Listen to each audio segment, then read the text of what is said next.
We can double plug it. It's fine. Did you say double plug it? Yeah. That was the point. It's funny. Oh, I just played 21 rounds of disc golf right before this, and I was playing with 3 other people, and we were taking everything out of context. Someone said, "Man, you just got to hit that gap," and then something about filling the hole, and we were just, oh gosh, we were. No, I think it's time to start. Yeah, well, we started 30 seconds ago, Jonathan. We started 30 seconds ago? I told you, I'm a Marine, man. 1600 means 1600. I feel that. But, I saw that it hit 1600. It sounded like we were doing pre-show banter at this point. You need to get you like an opening like Neil has, and I need to turn that off. I'm sorry. I'm not that cool. I should probably, look into that. But I have found that... You want me to put something together for you? Oh, as long as it's user-friendly and something I can do on the fly because I don't have a producer, Oh, that's fair. I can't multitask. I'm a Marine. The man says he's not that cool. He has almost 8,000. Let's talk about setup and how you're doing things at some point. I'll give you some freebie consulting. All right, Ben. 8,000. But based on your trajectory, your meteoric rise, 8,000 is going to be nothing. I have this weird feeling for you. Were you on? Did you do Matt's show a second time? You did.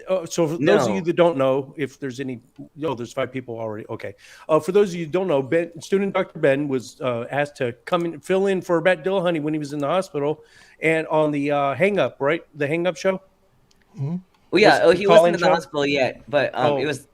Yeah, it was the week before his surgery. But yeah, he had me on the Hang Up, which was amazing because I had thought that the perspective on Ethan's channel was going to be my first ever call-in show. I was like, okay, we'll start small. Like, we'll do the small call-in show, see how it goes. Like, and I was super nervous and stuff. And then it turned out not to be my first ever call-in show because Arden sends me a message and was like, hey, Matt's wondering if you want to go on the Hang Up. And I was like, what? I was like, okay, I'm not going to say no to that. But I'd never done a call-in show ever. And, that was my first one. So the pressure was through the roof. I was like, I hope I don't look stupid or, say something bad. And it went really well. So I've been asked to go on. So you feel like it went well? Yeah, even Matt told me it went really well. Awesome. It went well. And right after that, I was asked to go on the Sunday show. So I'm scheduled for the 16th. I'm going on with Shannon Q because I requested to go on with Shannon Q. Awesome. Yeah, I liken that to that scene in Rockstar with Mark Wahlberg when he comes to audition for the open spot for the lead singer of that metal band, and then they listen to him sing. He screws up a few times, but then he nails it, and then they're like, "So you want the gig then?" Like, what? I get to be a part of the band that I grew up in, like a hero band. Yeah. And I'm the lead singer of it. It's crazy. Yeah, it's super weird. Yeah, I've been watching these shows for forever. And then my tiny little channel just started up in March, and then I don't know. It's fun. It's weird. Hey, Randy and Jenna, you guys, it's not. So this was supposed to be. Let me back up a little. We were supposed to have Alyssa. What's her name? Livingston. She's a pastor in training at a local Bible college. We were going to talk. Johnathan and I were going to talk about the Exodus. She firmly believes that the Exodus actually happened, literally, historically, and she said the Bible from the Codex Sinaiticus, the oldest extant copy we have of the Bible, all the way up to name your version, whatever, NIV, that there have been no significant changes or alterations to the Bible. So those were her claims. She backed out once. I gave her the benefit of the doubt, and then with about half an hour left, this was the second try, and she backed out again. I'm not saying that those weren't legitimate reasons for backing out. It's just that I don't care if you have 1 million subscribers.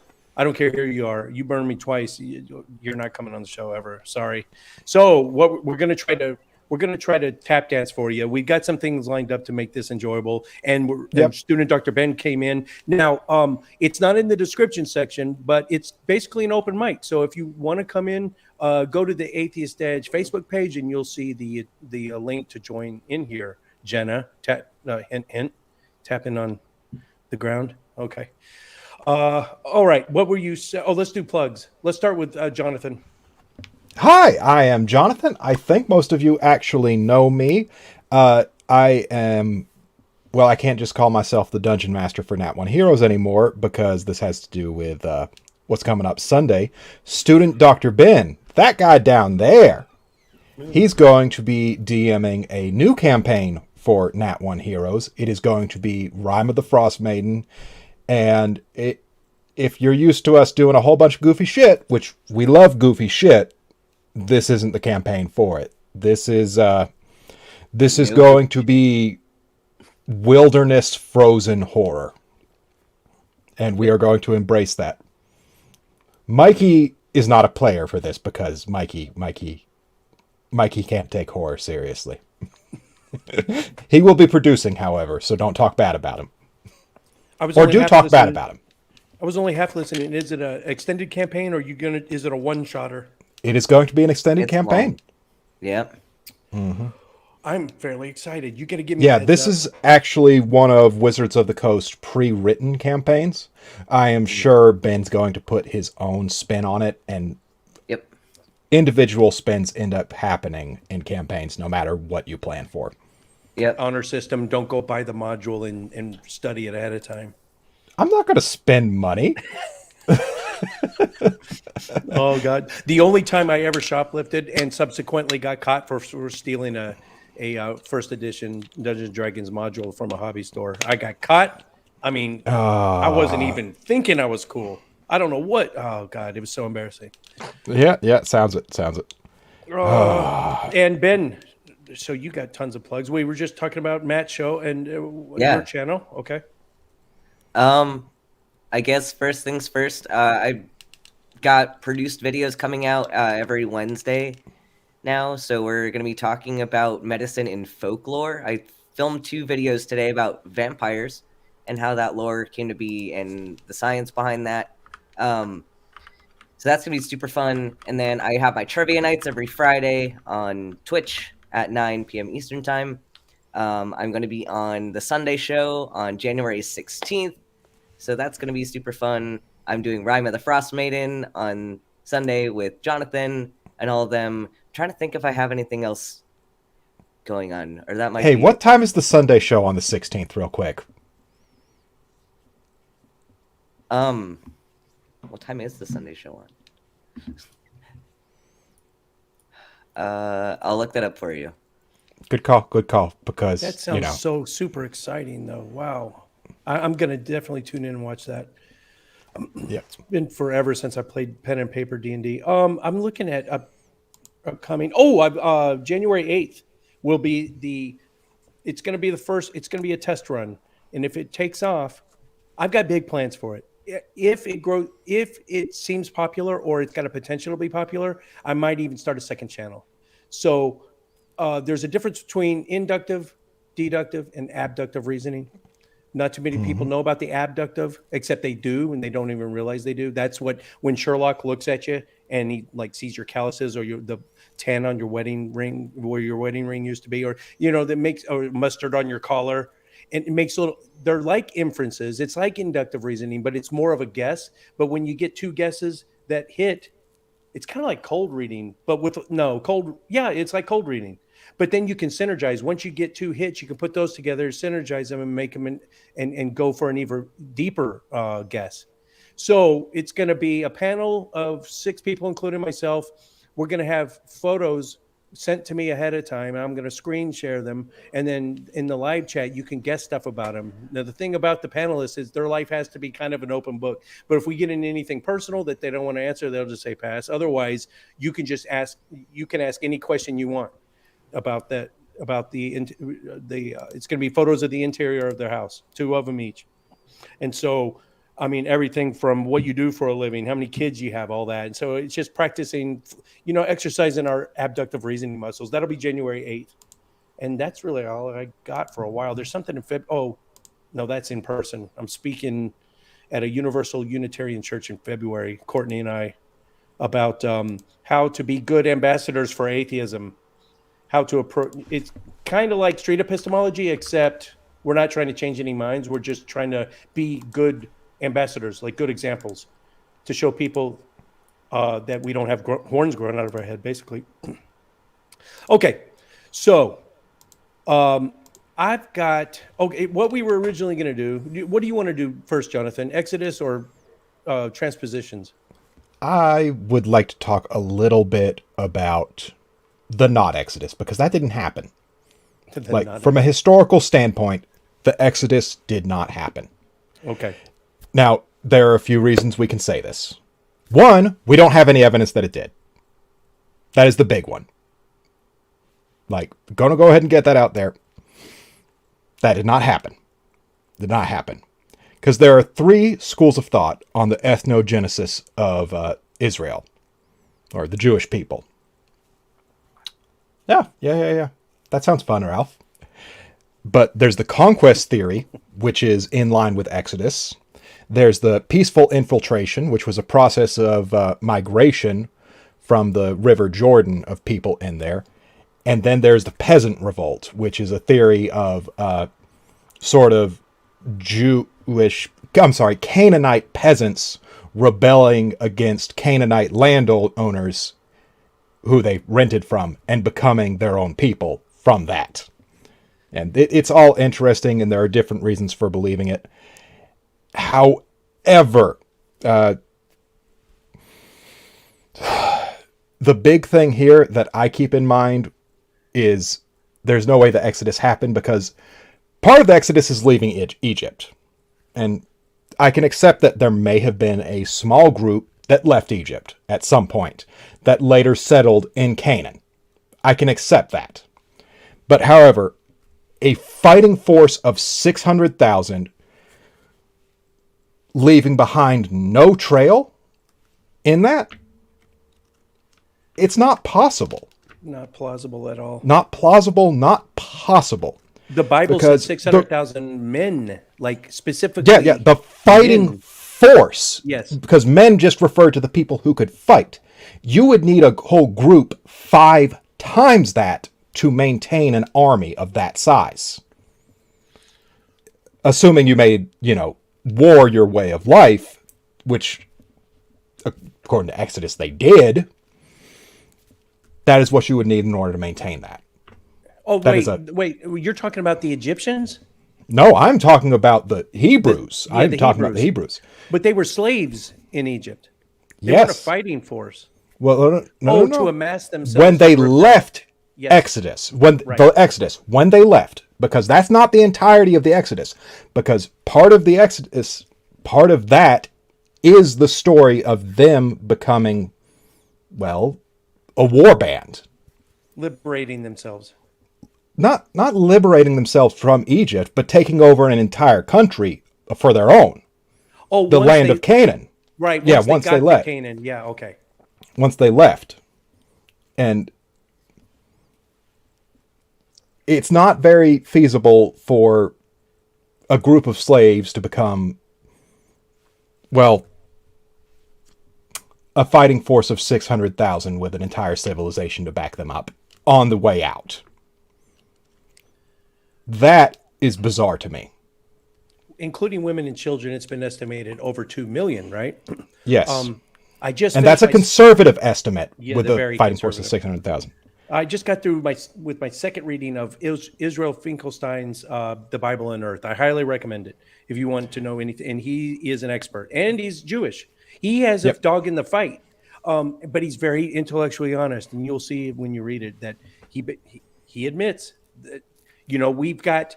He's a biblical archaeologist.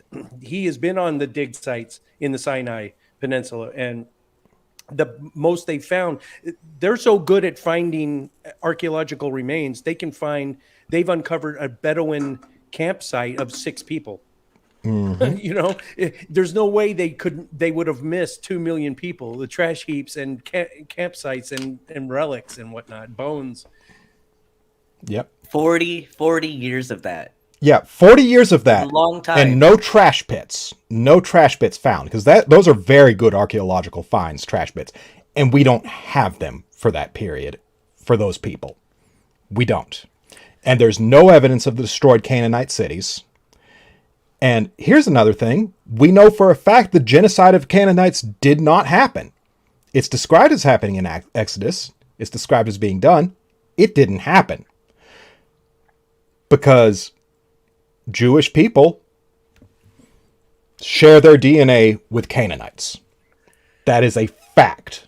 Not just the Israelites, the Moabites, every tribe, every non-Hebrew tribe in that region that emigrated out of Canaan, they all came from Canaan. Even the Phoenicians are Canaanites. Yeah. So it's not a matter, to correct me if I'm wrong, you did the research, Johnathan, but it seems like Canaan didn't get attacked. It just no attack. Resolved. It just got filtered out into other what's the word? I forget. Cultures. It just died on its own. Yes, because the Exodus is not history. It is what is called a foundational myth. It is a myth about the foundation of your society to sort of just allow your society to act in a cohesive manner, to assume that you all have a similar background, that this is what brings us together. It's like America and talking about the Mayflower. Like, there's some truth to it, but it wasn't all of our background. I mean, you get the cohesion and you get the shared enemy of being able to say, we don't like Egypt, this is what they did to us. Yeah, and speaking of Egypt, there's a reason that they don't like Egypt. Because the first mention of Israel ever happens on something that's called the Merneptah Stele. Damn, I got it. That's the only thing I know about the Exodus. Yep. And that is an Egyptian pharaoh in the 13th century BC. And he has a tablet that discusses a campaign in the land of Canaan, which the Egyptians won, by the way, in which they defeat Israel. So it's been said that even if it did take place during that time period, if they made it all the way to Canaan, around that time frame, Egypt had an extended outpost in that area, and they would have just got taken captive again. Yep. Real quick, Ralph has a comment right there. Let's see. You guys definitely are counting the fact that God works in mysterious ways, to which I say, yes. Yes, we are. And we will continue to do so. We will discount that. Yeah. Off topic. I've got a new retort anytime someone brings up Pascal's wager. You want to hear it? Yes. Please. You guys know Pascal's wager, you know? Super familiar with it. Yes, okay. I think most of the listeners, I don't have to repeat it, but tell me if this is not a good way to a quick, nice, concise, terse way to reply to it. Do you hang garlic around your door frame and your windows just in case there are vampires? I think that right there would get them a lot of people thinking, like, oh, possibly. Okay, I see where you're coming. At least they know where we're coming from now. Yeah. Yep. Sorry, that was the tangent. Tangent number one. Mm-hmm.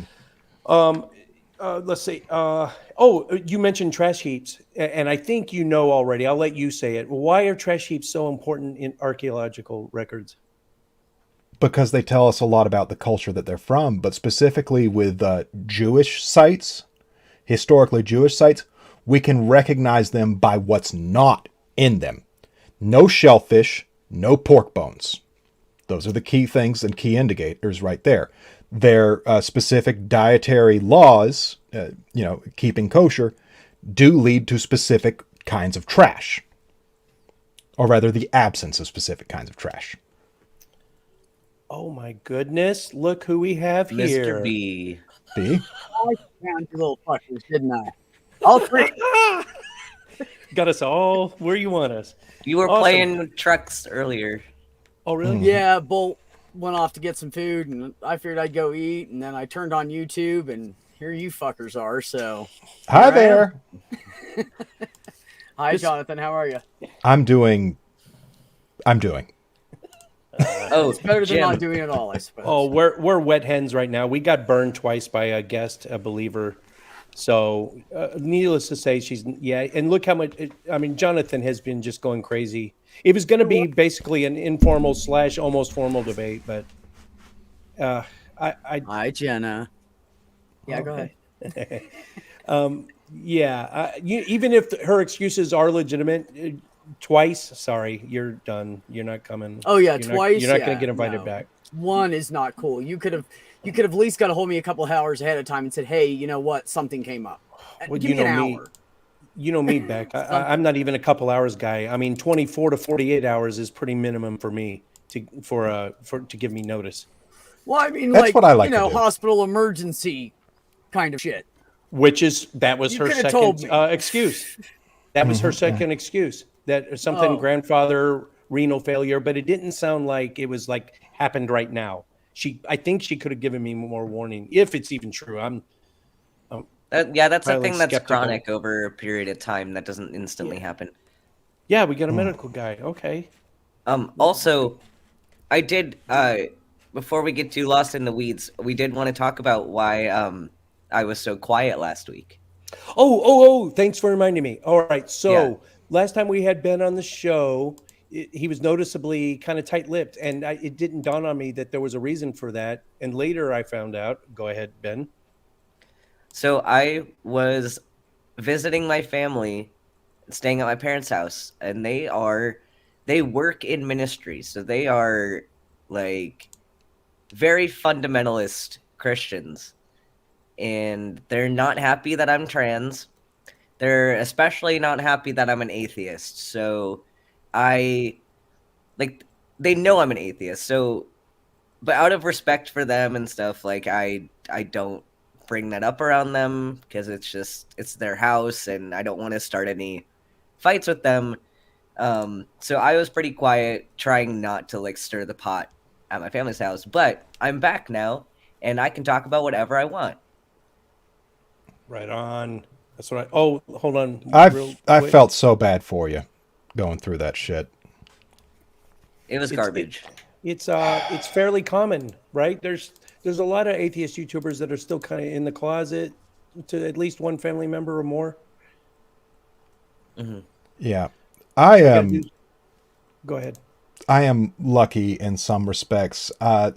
Anybody in my family who would give me grief for who I am right now has already been cut out of my life. I don't know if lucky's the word to describe that. I am proactive in dealing with my cancers. If any of those family members ever wanted to reconcile and accept you back, is the door still open though? For most of them. Oh, sounds like Aaron Raw. I think if his family ever accepted him back, I think he would be like, "Fucking sorry, man." I don't. He's pretty adamant about it. That's a permanently done. I would like to begin this statement by specifying that I am not a violent person. But literally every time I see my father, I want to visit upon him the violence he brought me up in. Like, I did not find out until I was an adult that I had multiple untreated broken ribs growing up. Oh no. Yeah. Yeah, that's a cancer to maintain. Yeah, once you excise it, you don't let it back. And no, I called him out on his shit publicly, and just absolutely humiliated him. Like, that most of the family members won't have anything to do with him anymore because they know exactly what kind of person he is. But Jenna, it took me. Oh, go ahead. Sorry, Johnathan. I'm stepping all over you guys tonight. No, you're okay. I'm muting. It took me a long time to realize that I wasn't supposed to be ashamed of someone else's behavior. Because you grow up in that and it fucks with you. And Jenna, that's hard to be in the closet to your family like that. So she says she gets chills every time we say her name. So Jenna. It's Jenna Miyu, by the way. I was calling her. I was calling her Jenna Mayu when I had her on the show last. incorrectly the entire show. I just say Jenna. Jenna. I just say Jenna, and everybody knows who that is. So, well, there's also Jen. There's another Jenna, and she's down at Atheist Community Austin, I think. Isn't there another Jenna? We need to get Jenna a theme song. Yeah, there's another Jenna. Yes, I'm not. Yep. oh There's yeah, a there's Jen another Aldrich. Jen Aldrich, is that her name? Is No, that? there's a Jenna somewhere too. Yes, there's another Yeah, there's Jenna. multiple Jennas Aw. and Jens. Thank you, and Jenna. Jens. Jenna Belk. That's who I was thinking. Yep. But there's Jenna That's it, Jen Belk. Aldrich. Thank you. Also, she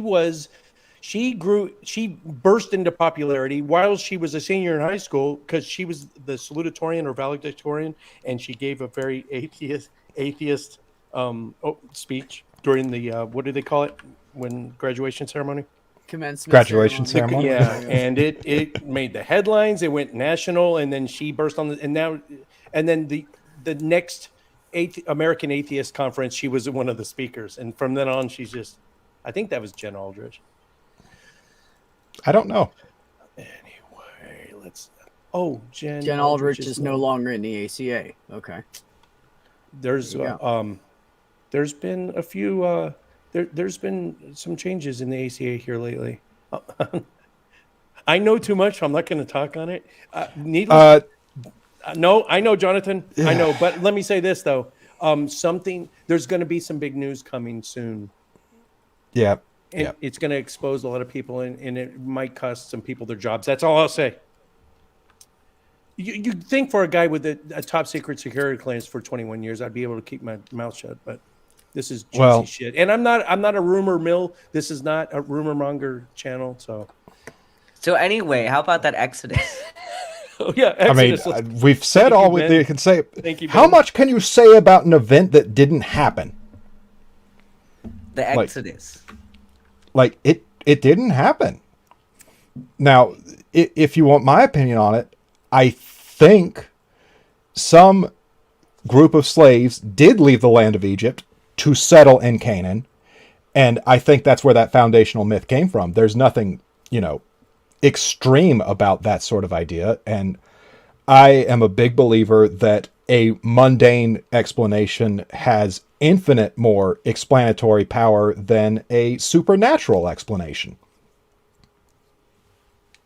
Yep. Can't argue with that. I'm going to put on my Christian hat. This is where maybe Alyssa might say to you, we found numerous chariots at the bottom of the Red Sea. Oh, that's... Okay, yeah. Congratulations. Yeah. We know that there have been chariots at the bottom of the Red Sea. At what point do you get to assign that to a specific event? Maybe there was a boat full of chariots and it flipped right there. Ooh. How do you transport chariots to buyers if you make chariots?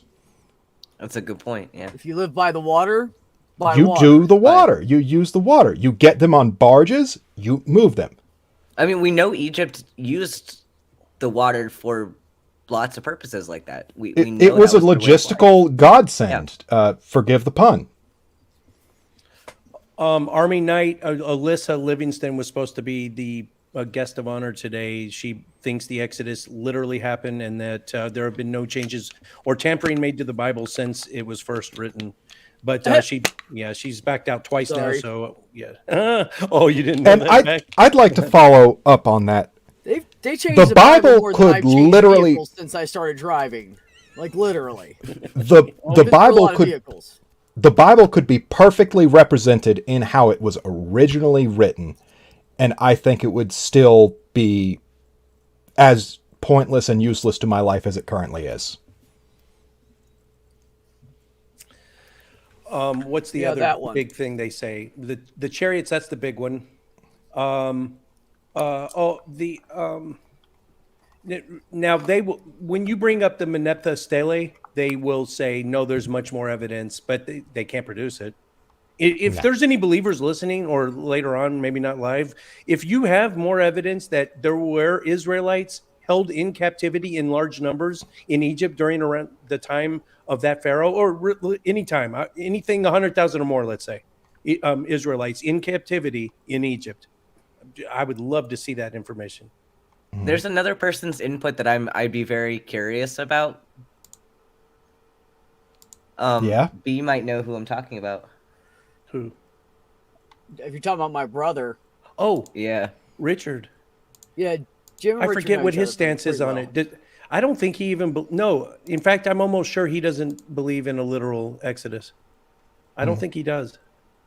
Oh no, I doubt he There's does. I'm just nothing curious in the about. Bible that reads the same way he reads it. So whatever it says in the Christian Bible and how the Christians read it, that's not. It's going to be. No, not that's that. why I'm curious about his thoughts on this whole discussion.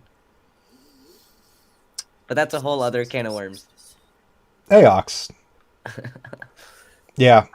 Makeup on a pig. Yep. Does extra P in pig mean pretty pig or pig? Today, Junior. What? That's from an Adam Sandler movie. Today, Junior. Jonathan, I know you have more on the Exodus. We're not going to bounce off it until you have exhausted all your research. No, that's pretty much it. I mean, oh shoot! All right.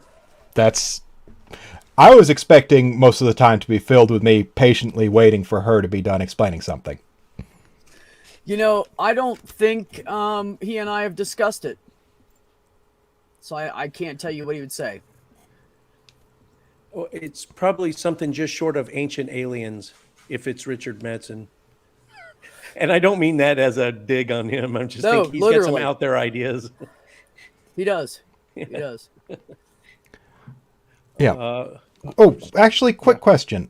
Like, if it's supposed to be perfect and unchanged, like, how are we supposed to know that when the Exodus writing itself occurs 600 to 700 years after the supposed events? The book of Exodus was written, I'm going to guess, someone in the live chat tell me, not a biblical scholar. I think the book of Exodus was written, of course, maybe after Genesis, before Job. I'm thinking about 600 BCE. 600? It's okay, so the Exodus would have supposedly happened in 13th century BCE. And then it's... Yes. Yeah. So 600, 700 BCE, somewhere no, I in would there. say I would say that Richard's going to say that it hasn't happened yet. Oh, okay. Let's look at this. So it supposedly happened 1300 BCE, and then that would make sense, Jonathan. So if they wrote it down, math for Marines, what is that? 700 years later. See, it's not just that. In the 13th century, the land of Canaan was an Egyptian territory. That's so. I didn't even dawn on me that the Israelites had not even branched off from they were still Canaanites in the 13th century BCE. They didn't even branch off and make their own tribes and migrate to Israel, Judea, until maybe 800, and that's being very generous. So well, no. Because keep in mind, we've talked about the Merneptah, right? And when was that? What's that date? That's dated at 1208 BCE. Interesting. And they call them Hebrews. They call them Israelites. So there were already offshoots of the Canaanites at that time. Yeah, but it was in Canaan. But here's my point that I am making. For the Hebrew people to leave Egypt and go to an Egyptian territory to be free makes no sense.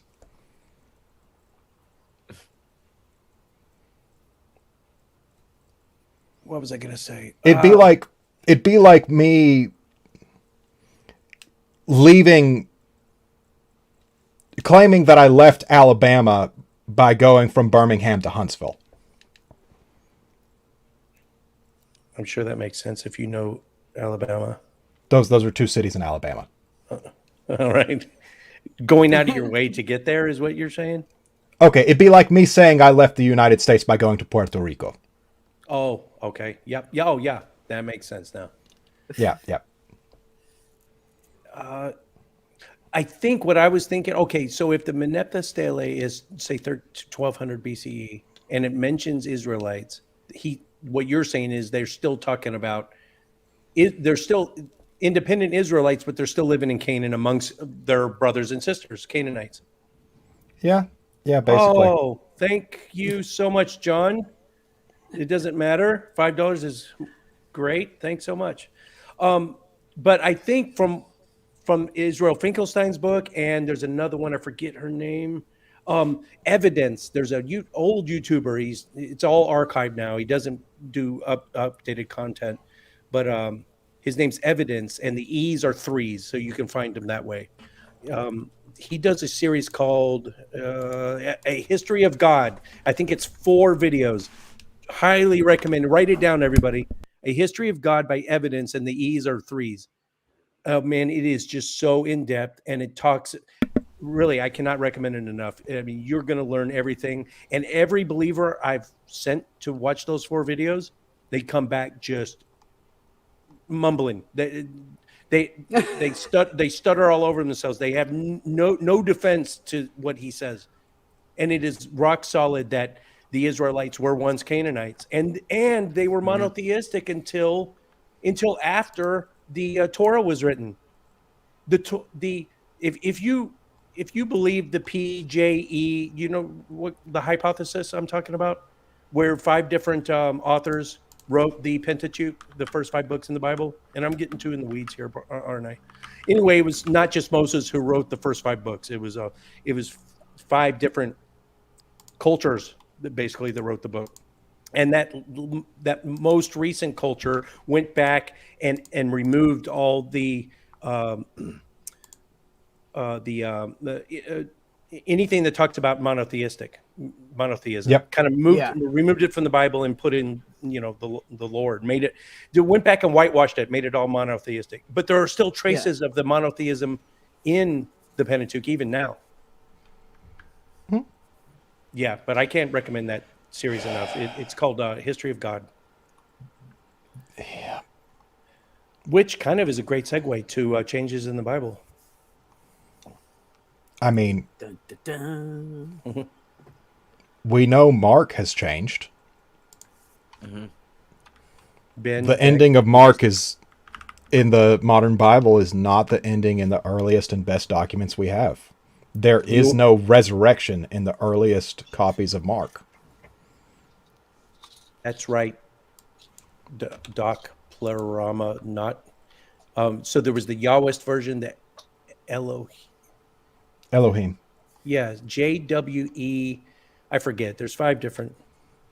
The Deuteronomists. That was one of them. JDERP. Priestley. P was Priestley. Anyway, it's called the documentary hypothesis. You just said that, didn't you, Johnathan? No, I think you said that. Oh, okay. Beck and Ben, were you aware? What Johnathan is talking about is the original. This is great evidence that the Bible has been heavily changed, and this is probably the most major one. We all know the Book of Mark was written first out of the 4 Gospels, right? You guys knew that, all right? Yep. So, and you knew that the oldest and best extant copies of Mark end at chapter 16, verse 8. Did you guys know that? Oh, Beck didn't. Okay, this will be good for you. All right. I don't know shit about the Bible, man. I've just never been interested in reading. This is interesting as hell. I'll say this, Johnathan. I don't want to step on your toes. You can jump in. Go right ahead. All right. The original Book of Mark ends with 1 or 2 or more women going to the tomb. The rock's already rolled away, and there's either 1 boy, 2 boys, or 1 angel or 2 angels sitting there that lets them know he's gone, he is risen. And they run away, promising, and it says this in 16:8, vowing never to speak of it to anybody. Ran away in fear and never speak of it, and then curtain down. That's the end of Mark. And it's the first gospel. Luke and Matthew, definitely 65% of Matthew of Mark is found in Matthew. I think it's higher than that. It's 65% of Matthew. I'm sorry, 95% of Matthew Mark is found in Matthew, and 65% of Mark is found in Luke. And it's in many cases word for word. So Luke and Matthew, we're not even talking about John. That guy was on acid, and that was way later. So Matthew and Luke definitely used Mark as their crib sheet. And if Mark ends at women run away never to tell anyone, and then the curtain goes down. So chapter 16, verses 9 through 20, added way later, and that talks about Jesus's resurrection and coming back and talking and doubting Thomas and touching his wounds and all that. That was added so much later. So that's what you were talking about, Johnathan, right? Yeah, that's what I was talking about as far as that goes. John, but okay, that's enough, buddy. Is that the same John? Yeah. Okay. Yes, guy. That's more than enough. He just said he's tight on his budget. Thank you so much, but don't give more than what you can, guys. Thank you. That's awesome. That's going to go towards. We're trying. Oh, this mic is on its last leg, so that's going to go towards a new Yeti. Yeah, what are you thinking about getting? I might just get another Yeti because I'm lazy. I've got a mixer. My brother gave me a mixer. I need to, if I decided to get a really good mic and XLR cables, I could do it. But oh god, it means more work. I would have to like do the soundboard and mix my own shit on the fly by myself. And that gets stressful real quick. Yes, I condenser mic. This sounds. It's not as your audio is the best of the four of us, and that's USB. Yours, Johnathan, and that's a Yeti, isn't it? Yeah, that's a standard Yeti. I got it on sale like 7 years ago. This one, bad connection. I need a new one. Just it's good for a condenser mic. Have you tried replacing the cable? Yes, I've got a new cable on it, but it's a loose connection where the micro USB actually goes into the mic. But anyway, sorry guys. Well, there's a good point in the there's a point in the chat that the gospel is dependent on eyewitnesses. If no one saw the resurrected Christ, it's not a valid gospel. But thinking about like none of the Bible that we have is actually written by eyewitnesses. Yeah. We don't have any eyewitnesses. That is the mainstream consensus, even among believers. But guess what percentage of the believer population would argue with you on that? Nevertheless, the evangelical percentage. I don't know how much that is. Yeah. Well, I was telling Johnathan before we went live. I've got a very good friend. He's a assistant dean at a Bible college. He's got a PhD in theology. We've argued at length. He thinks not only is he way an outlier. He is a minority opinion. He admits he is. But he thinks Luke and Acts came before the Pauline epistles even. Not only was it the first gospel, that Paul actually used it when he was writing his 7 genuine Pauline epistles. That blows my mind. And he's a doctor in theology. I don't understand that. Okay, the Pre-Pauline Creed, I say this a lot whenever it comes up, is only evidence that people believed something. That is what that is evidence of. It is evidence that people believed a thing. It is not evidence for a thing. It is evidence of belief. You don't know who it was that believed it? Thank you, John. What is the Pre-Pauline Creed? I don't know if I'm familiar with that. Oh, let me go ahead and pull it up so I'm not... It's actually a section of the Bible that's 1 Corinthians that's written a little bit differently, that has the cadence of a creed. It sounds like something that has a different historical basis than the writing it is. It sounds like something of an earlier time, and is thought to, as a very generous estimate, be written like 5 years after Jesus' death or something like that. That's where it's thought to come from. And who was the author? Was it Paul? We don't know who wrote it. We don't know who said it. What book does it appear in? Oh, it appears in 1 Corinthians, which would be a Pauline epistle. That's one of the 7 genuine epistles, so Paul wrote it. Well, Paul did write it, but it's believed to come from an earlier time than Paul's writing. It's like if you were to write a poem that you had heard before or some shit like that. But some people estimate it to date to like 35 AD, and I don't know the justification for dating it to that. I'm sure Gary Habermas has a lot to say on it, but damn, I can't stand that bastard. And maybe I shouldn't use that term to describe someone I've never met, but he pisses me off every time I see him. I got to break in right here. Stephen Hoyt is, I've met him in real life. The dude, it took me 2 times meeting him to realize he's not an atheist. He talks like an atheist, but he's a born and bred believer, and he's super smart, and he needs to get in here right now. Get in the Atheist Edge Facebook page. You'll see the join link, Stephen. He's a believer, and he's super smart. If you want to jump in. Okay, sorry. Go ahead. I'm trying to find the. Okay. It's in there. It's about the death and resurrection of Jesus in 1 Corinthians.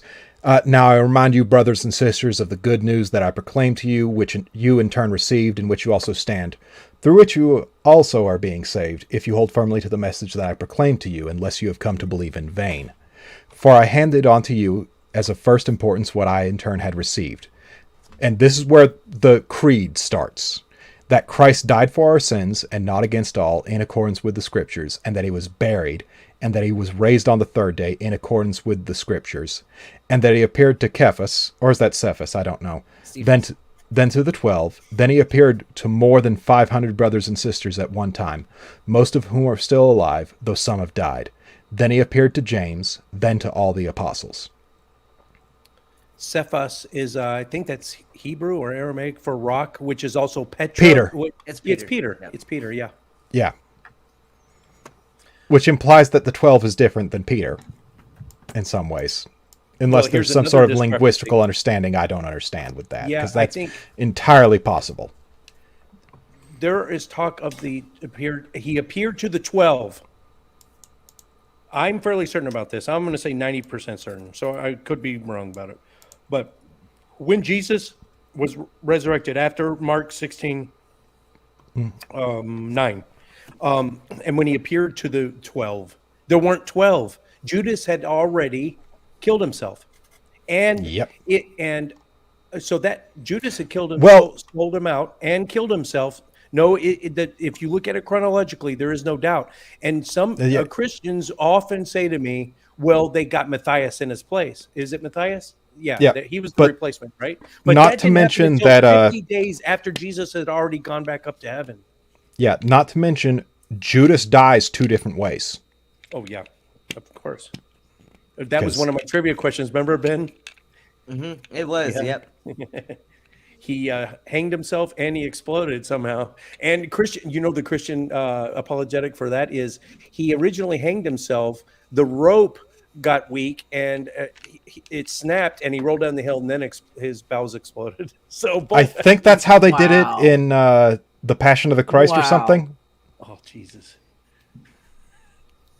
Which is basically a snuff film. Bad luck. Like, thinking back, it's weird. My parents basically took me to see a snuff film. I refuse to watch it. It's too much. It's just blood and gore. Yeah, it's well, and sensationalism. Something funny too, like just about the whole eyewitnesses thing. The fact that Christians will use these eyewitnesses as evidence, supposedly, when you look back at the passages, and it's all claims. That is not evidence. There is no evidence for their witnessing. It is just more and more claims that they would need to back up, and they can't. Oh, hold on. Survival and Empathy said the 12th man was Lazarus. That is wrong on 2 levels. First off, I know it was Matthias. Okay, I'm fairly certain it was Matthias. Second, Lazarus, unless we're talking about a different Lazarus, that was a completely different story. That was the guy that he had been dead for like 3 weeks and he was stinking and rotting up the tomb, and Jesus went in there and raised him up from the dead. No, he was definitely not a disciple. Correct me if I'm wrong. Smart people. He's not one of the 12. He's not traditionally one of the 12. Matthias won it on a coin flip. Why did it have to be 12? If you guys, okay, so tangent number 2, if you go and look at my little 4-part series I did with Dragnaut, you guys know Dragnaut. He's another atheist. Mm-hmm. He's a scientist, YouTuber. And who was the other? Gosh, they're going to kill me if I forget who also helped me out. It was I was a collaboration with 2 other YouTubers.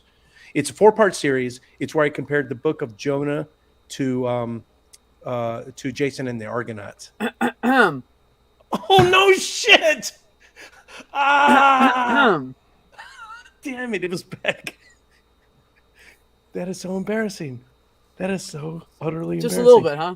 Yeah, and you did it was very good. Very well done. Anyway, I don't even know why I brought that up, but I forget why I brought it up. Never mind. If I had more time, I would have done a few more retakes. Don't be like Godless Granny. If you ever want her to collaborate, expect perfection, because she's going to read the same sentence about 17 times.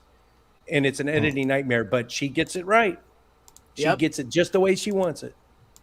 Yep. Dragnaut, yes. He was the other one. Yeah, it was who was the other one? Dragnaut, it's on the screen, but no, I know. I can't think of the other person. I love the guy. It was just us three. I think. Yeah, it was just us three. Purple's got a good else point. that did any? Oh, let's see Purple's. No, Purple's I think got a you're good right. point. No, I think you're right. I don't know. I just read my part. Is this it, Ben? If the Bible is historical, how bad a record is it that we don't even know who the immediate? Oh, yeah, good point. Now, if you read all those names, like Matthias had 3 names, so they will list him in various names. But the Christians will say, well, no, Matthias is actually this guy, and then there's even a Bartholomew. No one knows. Bartholomew was a disciple, yeah, but he also went by Matt or Luke, or every one of those disciples had 3 different names in the Bible, depending on when you read it. So either those were nicknames or those are discrepancies. Bartholomew, he was an actual disciple, but no one calls him Bartholomew. See, okay, you'd think that if this was the inerrant word of God, and it was meant to be a way for God to communicate, you wouldn't use all these different names for people and then not clarify like who they like. You would try to keep the names as consistent as possible for ease, even if someone had another nickname. Like, unless you specifically say, yeah, this person has another nickname. Like, why would you intentionally make it so confusing? Like, so either God doesn't know how to actually write a book, or like tell people how to write a book for him, or I don't know. It just doesn't make sense why they write it like that. It's an all-powerful God, right? It could just give us this knowledge without us ever having to read it. Yeah. We could be born innately with this knowledge if it's an all-powerful being. But if it's divinely inspired, how come there's so many thousands, tens of thousands of different interpretations? So here's my thing about it, and I think we briefly touched on this earlier. Each of the Gospels is clearly written for a different purpose. And it's all varying degrees of the religiosity of Christianity at the time. But, yeah. But, John is definitely the biggest offender as far as that goes. John is where a lot of evangelicals get their idea of Jesus to begin with. And we know that John is the latest of the 4 Gospels, the latest written. And it's the most magical and domineering Jesus of them all. It's a completely different person than in the Markan Gospels. The other Gospels insinuate that he became divine when he was baptized, but the Gospel of John, he's God's son straight up. And that's where we talk about Christology, changing Christology from the first Gospel all the way to the last. Christology, You guys know what that means? The study of Christ? No, it means how much divinity. It's the reason the Council on Nicaea got convened. Right. Like how much divinity, like how divine is he? Is he eternal? Or did God create him out of, in a finite time? But in Christology, as it applies to the Gospels, correct me if I'm wrong in the live chat, I'm not an expert, but Christology means really how big and badass Jesus got from Mark, then through Matthew, then Luke, and by the time you get to John, Jesus' Christology, he's a superhero. And if you look at the 3 or 4 last words supposedly that Jesus uttered, right? In the first one, in Mark, is it Mark or Matthew? Whenever the first appearance of his last words on the cross, it was, God, you son of a bitch, why, how could you do this to me? And he's crying, and then he dies, right? Lord, Lord, why have you forsaken me? Yeah, Eli, Eli, Sabbath. I knew it in Hebrew at one time. But and then it works up to okay, unto your hands I commend my spirit, whatever. And then by the time you get to John, all he does is he's It is done. It is finished. Yeah, Yeah, it's like he doesn't feel the pain because he grows in power as the gospel. It's tall tales. It's big fish stories. Mm-hmm. Yep. Oh, look who's here. Oh, speak of the lack of devil. His ears must have been burning. Richard, if you want to jump in, we need Eli lama sabachthani. Yes. I know Richard I don't know always if I wanted pronounced to talk that right. Bible. Oh, but someone beat you to the punch in the live chat. No. I was reading the live chat. No, that's where he got it. Thank you. Okay, so we didn't. Any loose ends on that? I was going to talk about the pericope, the woman caught in adultery. The other, another big one in the Bible that was added way later. Arguably the most popular story in the Bible. For you guys, I'll let Beck. Are we talking about the woman at the well, or the woman caught in adultery that the Pharisees brought her before Jesus and tried to catch him in a trap? You guys know about? Oh, the one that was added later to make Jesus seem more compassionate, apparently. Yeah. Are you guys familiar with it, Ben, Beck? Relatively. I'm going to let them try to. Maybe a little, no, just a little bit. I mean, I've heard of it. That's pretty much everything. All right, so the Pharisees and scribes dragged this woman up before Jesus and said, "Hey, we caught this woman in adultery. So you said the old law still applies, but then you have all these New Testament kind of ideas that they were trying to catch him in a contradiction. So they said, we caught her in adultery. The penalty for that is to be stoned to death, right? Do you agree?" And they're all like, so they trying to catch him. So if he says, yes, I agree, it takes away all his teachings of love, thy neighbor and all that, all the Jesus stuff. But if he says, no, you shouldn't kill her, then he basically, they can put him before the court. He could be tried for heresy. Mm-hmm. So they were going to get him either way, but he had this brilliant comeback, and it's like, if you guys want to cast stones at her, look to yourself. If you don't have, let the person who has no sin throw a stone at her. You guys are just as screwed up as she is. So who are you to be throwing stones? Which is kind of circumventing the entire, he didn't really say yay or nay if she deserved death or not. So he draws some things in the sand, right? They look at what he drew. The Bible doesn't say what he wrote or drew.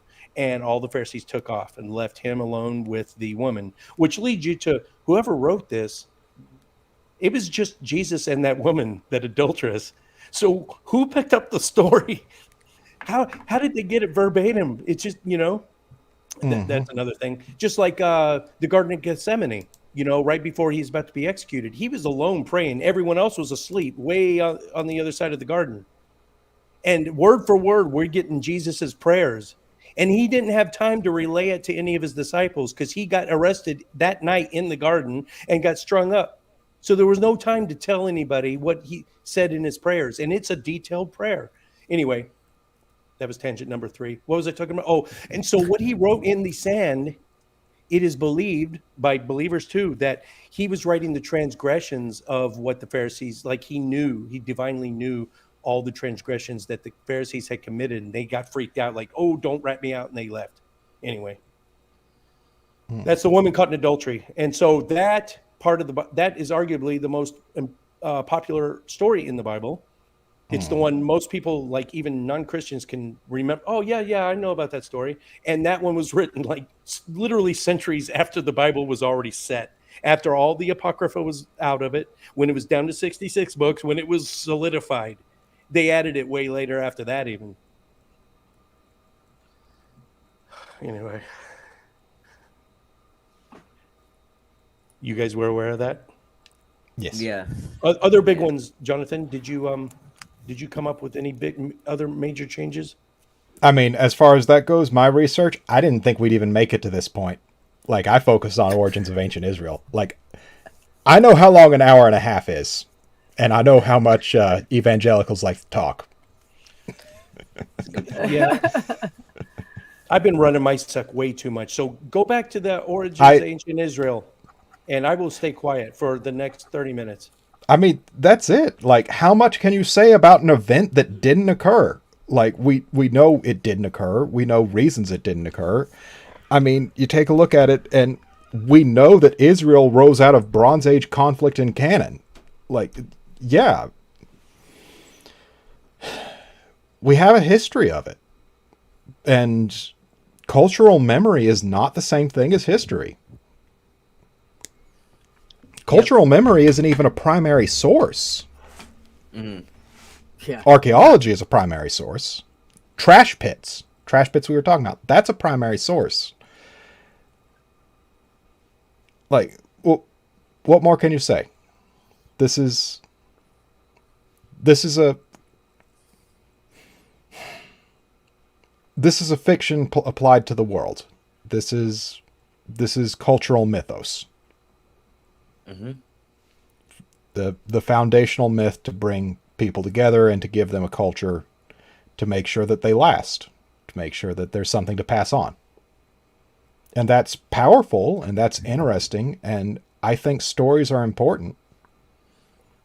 But at some point, we got to acknowledge that they're stories. The Promised Land was actually Canada. But Moses was slow of speech. I know I talk about this a lot, but are any of y'all familiar with Terry Pratchett? Mm-hmm. Sounds familiar. He is, in my opinion, the British author who should have J.K. Rowling's fame. If he had had better publicists and better agents in the United States at the time he was active, J.K. Rowling would never have gained a foothold. He was infinitely better than her at what he did, and an infinitely better person. But he was something of a philosopher as well as an amazing storyteller. But one of the things he pointed out is that stories don't have to be true to be important. Because we are the storytelling chimpanzee. He called us Pan-Naram, the storytelling chimpanzee, and said that stories are important, and stories don't exist to be true. They exist to tell us how to be people.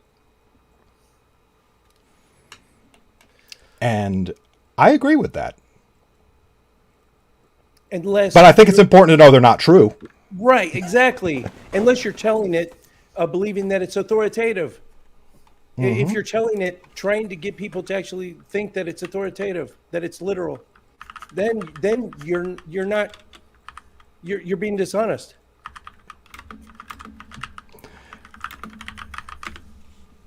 I'd actually highly recommend the Terry Pratchett book, Small Gods. It is a book that is largely based off of Christian mythos.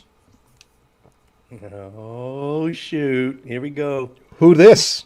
That's Beck's brother, Richard Mattson. You brother. have never met him before? Oh, you're in for a treat. Not in person. Oh. I think I've seen him in the chat. I'm just going to sit back. You guys go ahead. Yeah, I'm gonna listen to this. I'm gonna listen to this. Let's start at the... I'm getting a beer for this. Okay. This is... Richard, yeah, figures they chicken out right away and pretend to get a beer. So, first off, are you a literalist when it comes to the Hebrew Exodus from Egypt? I take the story literally for what it actually says, not for what Christians say it says. So, am I a literalist? Yes, because I believe it's literally true. Is it what the Christians say? Not even close. Not even close. Could you expound on the differences between those two things? I'd love to. I think Christians take it as literal-figurative. I take it as figuro-literative. What I mean by that is if you look into the words that from what we have as the most confirmed, it's not perfect. I understand that the confirmation is not perfect. But what we believe are the most original words, you end up with a list of meanings of the words that are contained in the story of, for instance, Exodus, as you spoke of. What is left to say? A whole bunch. Unless you need it to be historical. If you need it to be historical, you've already covered that and done a smashing job, Johnathan. However, I don't think it's a historical event, and I think it never was intended to be. That's actually fair. I don't think it was ever meant to be a historical event either. I think the people who came up with it knew it wasn't a historical event. I think they were trying to give some cultural glue. Okay, let's talk about cultural glue. Because I think that's relatively fair, although not defined as much as I'd like it to be defined. That's the trouble with definitions. They're as we use them. But yep. And that's fine. Chances are you might not know what you mean until somebody asks you what you mean. That's entirely depends on whether or not you've considered it now, doesn't it? Yes. It does. So if you look at the words that ended up in the English as Egypt, Pharaoh, Red Sea, what we call today the Sinai, which they didn't call the Sinai, but was a land and then a desert within that land. Those words, Agon, I can't recall the second one. I don't speak Hebrew, sorry, right now. The Media, the mountain range called Shur, and then the Promised Land. I'm sorry, then the River Jordan and the Promised Land. If you look into those original words, they go in this order: limitation, divider, materialism, transition, agonizing, discordant, argumentation, crossing over, place of dissension, place of promise. And I want to break that down for you. I'm guessing you've had at least one college course, Johnathan. Yeah, I'm going for my master's, finishing that up. Great. Okay. So before you began to go just in case anybody thinks I'm smart really quick, it's a master's in business, so it doesn't really count, but continuing. It counts. It's still hard to get. Yeah. Okay, so I don't have any at all, so. Yeah, neither do I. I'm what Master Sergeant calls an autodidact, and if that's a compliment, fine. If it's an insult, that's fine as well. Okay, so before you started on any of this course of study of business at a collegiate level, you realized that you were separated from others in your lack of understanding of this. Yes? No, I'm still joined together with others in my lack of understanding, I think. I think every time I've been on Jim shows, I've introduced myself as a dumb fuck who knows he's a dumb fuck. That's a great place to start. That's wonderful place to start. Not a great place to finish, though, and I'm working on it. And the fact that you're smart, that say you're a dumb fuck, it means you're on. You guys know the Dunning-Kruger, it's a valley. And we always talk about the people that are up here on the left side of the valley, right? We don't talk about the people that are slowly climbing up the other side, which I would consider Johnathan one. Right. We call that imposter syndrome at that point. Or he's just claiming someone else's quote that he knows was wise. At least that's why I use that idea. I think it's incredibly flattering that you think I can recognize wisdom. Well, you'll just have to stand for it because I think that's true. Okay. So you were divided. There was a divider. You were divided. You were held back or imprisoned or separated. And that was within a material construct. Namely, you hadn't learned that skill yet. Okay, separated by knowledge, separated by my lack of business acumen. Yes. Okay, so the word Pharaoh started out as the word divider. Egypt started out as limitation. The total area that it's in, kosmios, or some kind of construct, a material construct, using the cosmos as a standard of construct.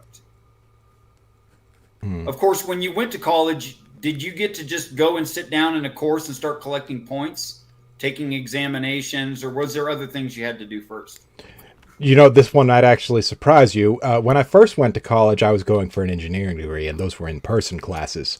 But when I swapped over to doing business classes, I was able to do a what's called a remote learning process of some well, kind? it's remote, but I'm trying to think of what it is.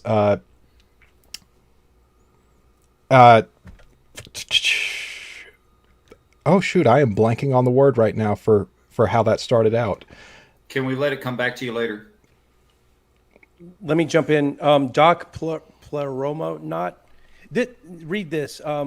In Psalms, Doc thinks that the entire Exodus story was crafted way later when the Hebrews were exiled to Babylon and the Israelites were exiled to, help me out, Assyria, right? Those really happened. I agree. Everyone agrees. Those, we have archaeology on that. We have we have all the records. Those two exiles, let's call it slavery. Those two enslavements did actually happen. But for Doc to be right, wouldn't Psalms have to have been written before the Exodus?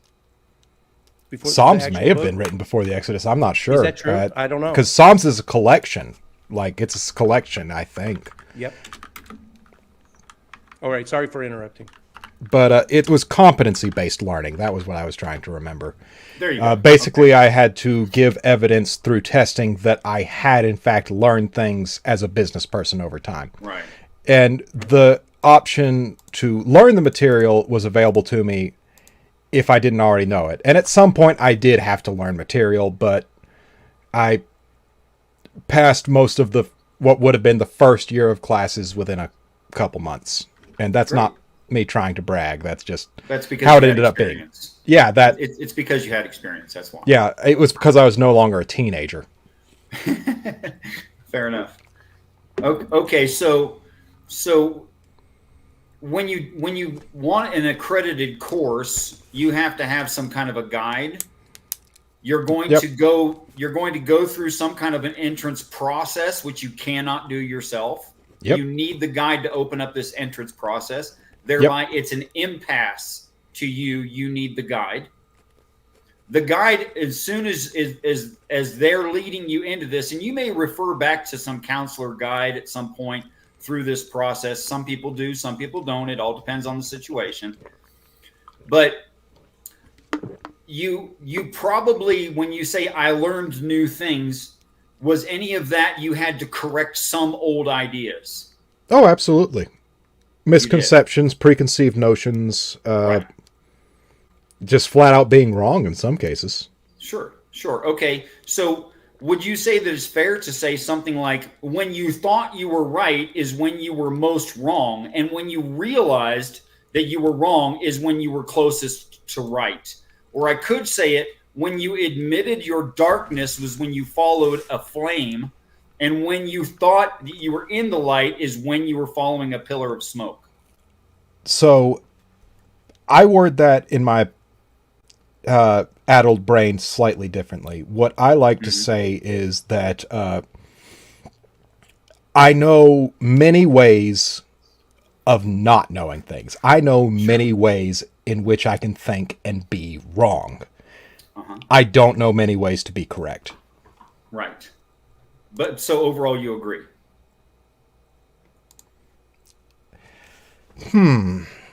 With the overarching concept of when I can say I was wrong about this, that's when you're most right. Yes. I think so. Yeah. Okay. So if you realize that, you are now discordant. That's the name of the total area. And agonizing, that's the name of the desert in the text. Okay. So you're discordant and agonizing, and you're following a pillar of smoke during the day and a pillar of fire at night. Okay. Of course, if you go through courses with other people, not that you haven't done that, but not that you're doing it right now, you hear people complain. They'll say things like, I was better off before I started this. I should go back to where I was because this is too difficult. And sometimes the guide or counselor throws them a little bit of a treat, a little bone or something. It says something like, yeah, I went through it too. Everybody goes through it. You know, you're doing the same thing that I did. I look at my position. You can do it too. Things like that. Yeah. Mm-hmm. Okay. And that would be something like, give them some water and some quail. Give them some manna from heaven. Okay. So they come to the land of Media, which is where we get the word media, which means to make argument. So they make their final arguments. They have the argument people. This is essentially your testing, how you prove you know what you know. You're presenting your arguments. And of course, you had to do that. You already mentioned it. Yep. You come to a mountain range, which acts like a kind of like a valve. It's say it's sloped on one side and cliffed on the other. And you walk up the slope and you have to jump off the cliff. You can't go back. It's like if I asked you to unlearn these business principles you've learned. Unless you had some traumatic brain injury, of course you cannot. Okay, so then you cross over the place of descending. You come down off that mountain, and you're in the promised land. That is the goal, the intended goal in the first place. Okay. That's it. That's the story of Exodus. Okay, so you're viewing it as something of a allegorical or metaphorical process of learning? Absolutely. Okay. Yeah, I'm fine with that. I'm fine with... Not that humans couldn't have written this. They could have. Oh, yeah. I don't know if you're able to see the screen, Richard. I got a question for you. I'm able. Go ahead. Do you agree that a divinely inspired text, basically an instruction manual for all Homo sapiens, should be fairly easy to understand and interpret by the vast majority of the population? That's a proud assumption that Christians make and have passed on to the rest, and Jews have passed on to the rest of our descent societies. Let's make some observations about that. The Bible makes demands of the reader that the reader cannot fulfill. Yes or no? Yeah. We're specifically talking about the moral laws. Sure. Yeah, at some point you're going to fuck up on that. Yeah, right. We're set up for failure. They can't be completed by anybody. They can't. Yeah, we're set up for failure. Right. That's perfect. Perfect. Great observation. You're completely set up for failure. You have no chance of doing it.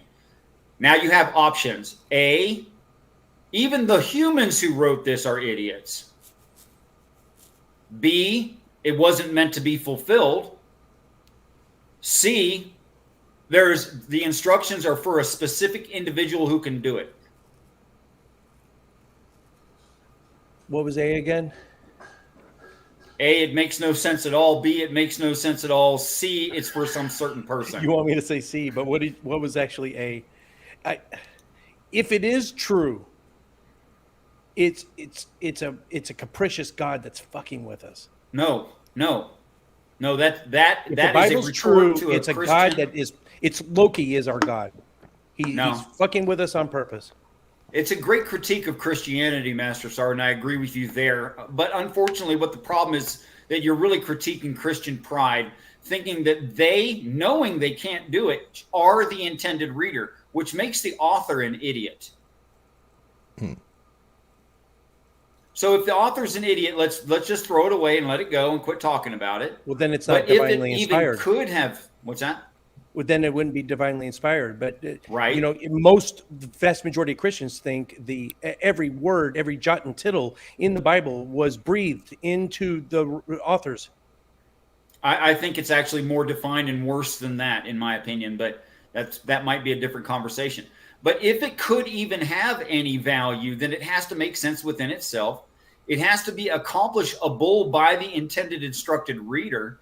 The intended instructed reader and the one who accomplished it is obviously the hero of the story, not your preacher down the street.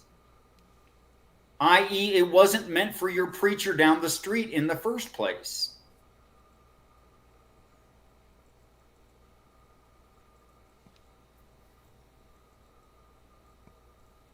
I mean, to go and say who the Bible is meant for is like a big question, because it's a collection of books.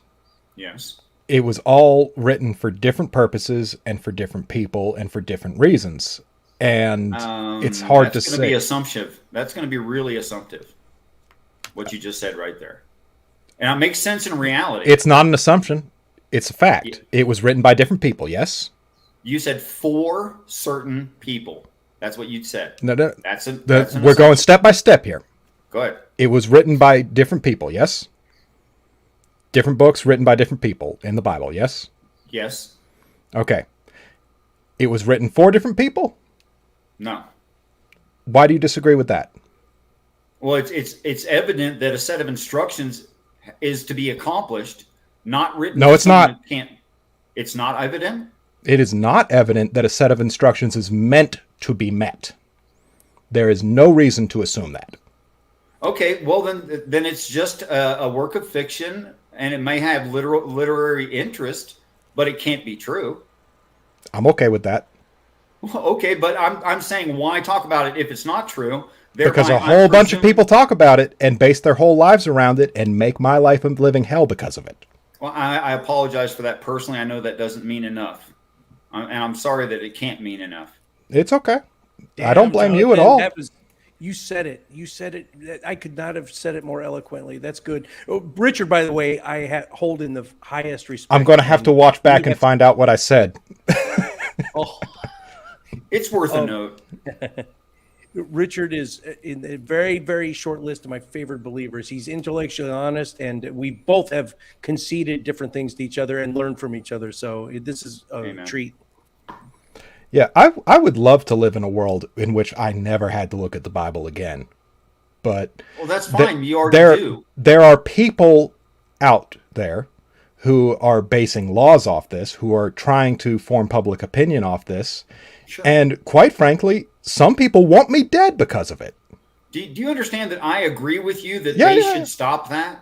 I appreciate that you agree with that. But you understand that's why I can't stop looking at it. No, I understand that, but that's not what I meant when I said I was talking about its truth value. I said if it's a work of fiction written by men for other men, then it's not worth reviewing other than to rebut it as you already are. But it can't have actual truth value.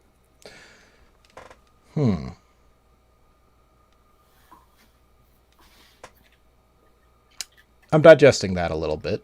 While you're digesting, I have no ability to make moderators on this StreamYard, so I'm going to just mute out for a minute. I'm going to get on the show here on my phone. I'm going to give people some wrenches so they can get rid of that bot. Sounds good. Bots are the worst. So what I'm saying overall, Johnathan, is, okay, if it has no value, then it has no real mean value. That's fine. That Christians are misunderstanding it at a fundamental level, taking it for something that it's not even saying, except for a very, very large overview. But if it has any truth value whatsoever, it's within these ideas that it's presenting, using non-history and real history to teach us something that we just haven't experienced yet. I'm not sure what you mean by that. Well, what I mean by which one? Yes. Yeah, all of them. Okay, yes. And I'm sorry, and I know that's a big thing to just drop on you after you said all that. I said a lot. It's okay. Yeah. I understand. Okay. So say we're doing an internal critique. Okay, because if it has no value, it's not worth talking about in the first place. So let's stay to an internal critique. Okay, and then we can investigate whether or not it has value within itself in an internal critique, following such things of literary judgment, like is it consistent within itself? Is it correspondent to reality? These kinds of things. Does it make novel predictions? All the normal stuff. That would be my first point. Why talk about it at all, other than to rebut it because it affects your real life as a secular humanist, and it has negative effects on society. Okay. My second point is it shouldn't have negative effects on society, and it wouldn't if Christians understood that it was for a singular intended reader, i.e. the hero of the story, and or in this case, called Jesus Christ. It's not his only name, but it's the name given there. And the third thing now skips my mind. See, Richard, I look at it and I don't think the Old Testament was ever intended for Jesus. Yeah, Why do you say that? You read my mind, Johnathan. Richard, I don't know if we've ever gone down this goat path before, but go ahead, boss. Do you really put any weight into the Jesus of prophecies in Micah and Isaiah? Do you really think the Old Testament knew about Jesus and if they were, why didn't they just come out and say the guy's name? I mean, they said Emmanuel, and Jesus, as far as I know, was never called damn Emmanuel, so they got that wrong. But couldn't they come out and said there's going to be a guy born, a couple hundred years from now, and couldn't they have been more specific? Or do you put any faith in the Micah and the Isaiah and all these supposed Jesus prophecies? Okay, this may surprise you. I think it's actually inerrant, but only inerrant within a certain reading frame. I think what the Christians talk about is goofiness.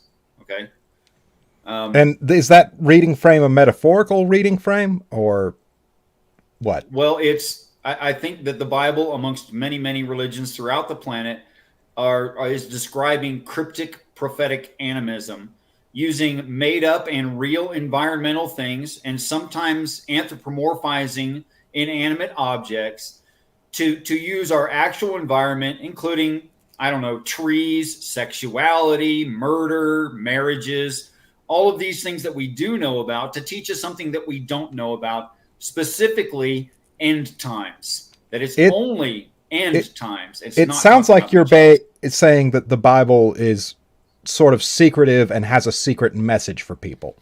Sure. Well, no, not a secret message for people. A secret message for the intended reader who would understand all of it is the theory that I'm going with, because it seems to work throughout.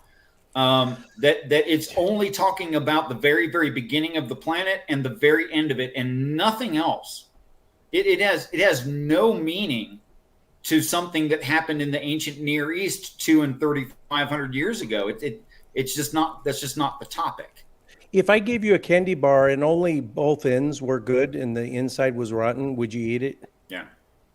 If the whole Bible is rotten except for the beginning and the end, how can you take it seriously? No, it's not rotten. It's only talking about the end. Okay, all right. I think you were born. You were born about 1950 years too late, Richard. I think you're sounding like a Gnostic right now. You know that, right? Well, I get pointed out a lot of the things that I say that have been said in the past that I was unaware were ever said until someone pointed it out. That happens all the time, which is fine with me. I don't care. It's just what I plainly see within the story when I read it as an anti-theist. It's just what's there. Okay, so the reason I would say, Jim, to answer to you more directly, and this is going to sound like I'm beating around the bush. I'm really not. It's fundamental. It has to be understood. The Christians, and in even paintings, you end up with the apostles and Christ at the Last Supper, which is a total of 13 people according to the paintings, right? But what the text actually reads is, go and prepare a place for the Last Supper for my disciples, which is 144,000 folks. Now, there is no clay hut on the second floor in the ancient Near East that held 144,000 plus people. There is no such singular room. There can't be. Well, see, disciple and apostle, you can get 100 biblical scholars in a room, and they can't agree what the difference is between the two. This is why. My interpretation is disciples were the ones that knew Jesus and followed him directly. They were that would include acolytes. Everyone who followed him. It might have been. Well, there was 5,000 at the whole loaf and fish thing, so I don't know. That's an but example. Paul was an apostle. He never met Jesus face to face. If we were Christian, I don't even need to get near 144,000 people. There was no room in the ancient Near East that hold 500 people. I think that might be a faulty interpretation. I think I can go back and read the Gospels. I think he prepared that Seder feast for his little group of 12 dudes. That's what it sounds like. A lot of people think so because it's the only thing that makes sense within the Christian frame view of reading context. Hey, can you do me a favor, Johnathan and Richard? I'm gonna bounce out just for 2 seconds and direct something to Ben because he hasn't said a word in like 10 minutes. Well, I'm actually gonna head out. I gotta run an errand real quick. So okay. All right, take care, Ben. Beck know. I missed Beck when he took off. So if you can extend my thanks for being on the show also. Yep. All right. Bye, everyone. Have a good afternoon. So okay. The idea that Christians get things wrong is not a special thing in my book because I agree with that entirely. Christians get lots of things wrong, in my opinion. For one thing, I am sure the entirety of biblical inspired art is not accurate. I definitely don't think the apostles or the disciples were wearing Italian era clothing or anything like that.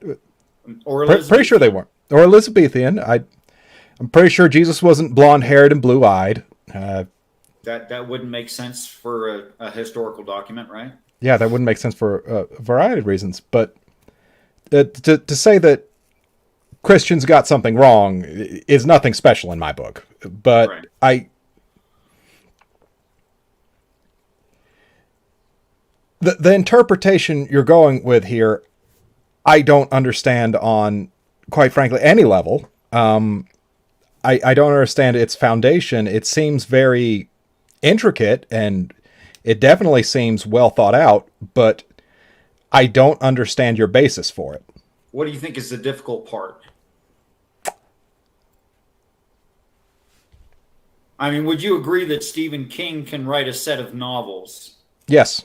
And continue a storyline, and it's really only one person and maybe a couple editors looking for mistakes. Yes. But he can basically hold a storyline by himself. Yes. Okay, so an average to intelligent human being should be able to do that. Yep. Okay, why do we not see that in the Bible? Because it wasn't written by one person. That's a decent way to look at it. That's a decent theory. I mean, we agree that it wasn't written by one person, at least, yeah? But it was written of one accord. I don't think it was. I think it's been pieced together of one accord. I think the people who pieced it together did so with the intention of it being a homogeneous book, a work. But no, obviously they did not. Obviously, they were afraid to change it enough to make it coherent within itself. I think that's evidence of good intentions. Sure, but I'm not talking about the translator's intentions. I'm talking about fundamental things that are claimed within the story that by necessity have to mean certain things in order for it to be coherent. For instance, the whole second floor. Okay, let me just run this with you. Okay, quick. So let me just field this really quick. What if it's just incoherent? That's great, except for it's not incoherent, except for in the way that you've adopted, which is funny to me. It's quite humorous. You should say something like, I reject Christianity. I think I'll keep their reading frame is incoherent within itself. Why? That's laughable. Really, that's bad. No, seriously, why? Why? What's wrong with the reading frame they're using? Why do you reject Christianity? And I'll tell you why it's wrong. Because I don't think a God exists. Okay, so that has nothing to do with what Christians have said about that God or what they've claimed about the Bible and what it says has nothing to do with that. It does. What does it have to do with it? They think he exists.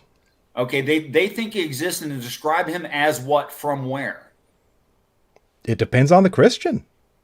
Okay, well, pick your average Christian. You know, the conglomerate Christian. Yeah, Jim. Oh, I got three things. I'm going to say them real fast, and then we can jump right back. So remember where you were talking. Remember your cutoff point. First off, my shows try to stay on a hard 90 minutes, and we're 3 minutes past that. I don't care. This is great. We're finally when Richard showed up. I can give you another 30, Jim. Yeah. Thank you. Because short of Alyssa coming to the show, as soon as Richard showed up, this is the kind of conversation I wanted, and so it was an hour too late. So if you guys are cool with it, we'll press on. Second, the temperature was 78 degrees earlier today, and it's dropping to 21 by tonight. And so my family, if you hear any noise, that's my family bringing all the plants in from outside, and it's going to get crazy. So the third thing is for Richard, in line with what you were saying, I think I'm going to dovetail off Johnathan. It sounds like you think the vast majority of the Bible has been corrupted by humans and is no longer relevant. And if so, is it worth keeping around even for the good parts? No, that's not what I'm saying. What I'm saying is Christians have twisted it and have tradition that they won't veer from and honestly read it. I can agree with that statement on a surface level. Okay. Here's why I say things like that. It's very evident that if you look at it, if it could have a singular authorship, just adopt that for a moment. The story starts off with worshiping golden calves, shifts to slaughtering sheep, shifts to feeding with fish, and here's the one that Zeitgeist left out. The 12 apostles ask how to get to the upper room, and the reply is you go through the gate to the city, follow the man carrying a pitcher of water, he will take you to the upper room. Those were in the correct order and in the time frame we're living in. Really, this is right now. Taurus, Aries, Pisces, and Aquarius. That's what those are references to. So when how do you figure? Says, what do you mean, how do you figure? They're in the correct order. No. They are eons. Those events are estimated as being 2,000 years apart. They're not. They're 2160 years apart. I don't know what you mean by how do you figure. You guys, what leads you to believe that? Because all of the description is there, and there's so many astronomical references within the Bible and throughout that it seems evident that's what it's doing. Again, this seems like a non sequitur to me. This seems like a conclusion. It seems like a conclusion. I'm hearing the conclusion. Okay, what would you say if I said that Bethlehem meant literally house of bread, the proper name of the constellation Virgo? I have no idea what you'd be talking about there. Well, I just stated a fact. You can reject it. You can look it up. That's what Bethlehem. Or I can say that I have no idea what you're talking about, and maybe I can look it up later. Yeah, I know that Bethlehem means city of bread or house of bread. I do know that. Yes, it's a constellation. It's a reference. It's another astronomical constellation. There were Magi. Reference. The Magi that visited baby Jesus. You know what Magi are? They're astrologers. They were intimately aware with of the zodiac back then. Right. So what does that prove? Okay. I don't know. They already had astrologers back then. It's another point of consistency. It is using things in our actual environment to teach something else. As I said, I like to call it cryptic prophetic animism because that's literally what it is. And it does come in the correct order. It does name all 12 of the zodiac signs in the blessings on the sons of Israel, and in a specific order for a specific purpose. I mean, it's all very purposeful. I don't understand why you would say something that, and if I'm misreading you, I apologize, Jonathan. Are you saying that it's not making astronomical references? I think it obviously is. Doesn't that just speaks to it being fictional? I could write a book about astrology. Let's say we already know astrology. I could write fiction based on that astrological table. Sure. I don't understand what would make this significant. Yeah, I know. It's because I haven't gotten to finish because we're nitpicking little things that are obvious. Okay, so Christ says you're going to meet me in the upper room, which can't be some clay hut in the ancient Near East. It's not going to have enough room to hold the number of. Can I just finish, Jonathan? I know it's killing you. I mean, I disagree, but go on. Okay. Which means the upper room is the upper room that's referred to several times in several ways for the wedding ceremony, the feasts. Take them off the street and highways if you have to. Some who are expected to come won't come. That wedding feast. I'm familiar with it. The bride of Christ. Yeah, well, we're all familiar with it. Well, hopefully. Well, you should be if you're having this conversation. I know you are. Yeah. Okay. It's talking about heaven itself. That's the upper room. It tells when heaven arrives in general time frame of eons of man. It says where we'll be in general technology at the point that this happens. It's talking about astrology, large chunks of time. Okay, so the Bible commission for spreading of the gospel is something that happens just post end times or the great day of the Lord. In other words, they are writing about their experience they just had using animism, actual surroundings, to describe their very recent past experience. When you say they, who do you mean? The apostles, as you know them, the disciples. Okay, Jesus. so they didn't write anything. Well, that's not correct. That is correct. Paul, 7 genuine Pauline epistles, but he was an apostle. Not a I'll give you Paul, but the rest are anonymous. Okay, why?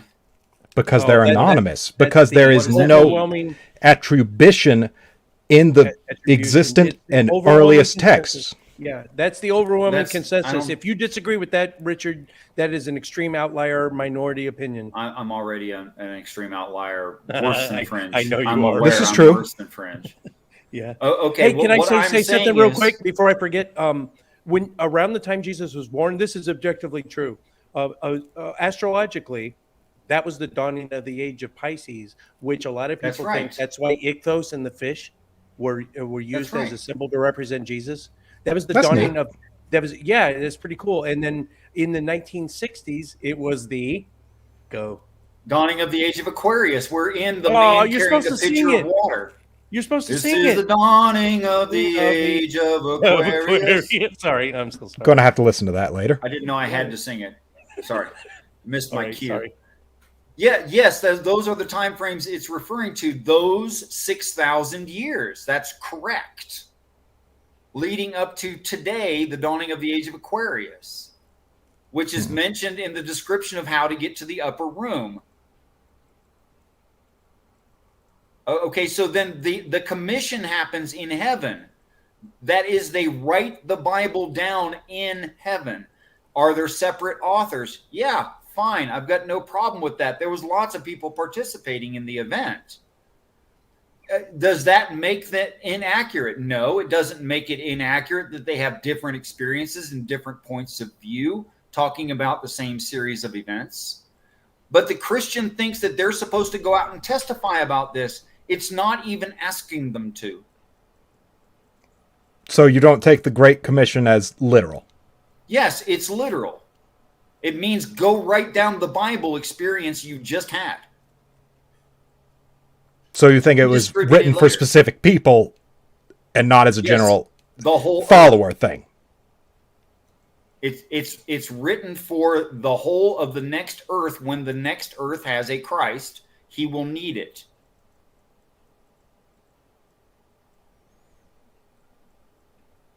And I still don't understand that conclusion. Well, it's a 40, 50-hour conversation minimum. Okay. I mean, I can show everything I'm saying. We probably can't have that in the next 17 minutes. No, not really. Realistically, no. Unless you know a way to fit 40 hours into 17 minutes. I don't either. I have done series.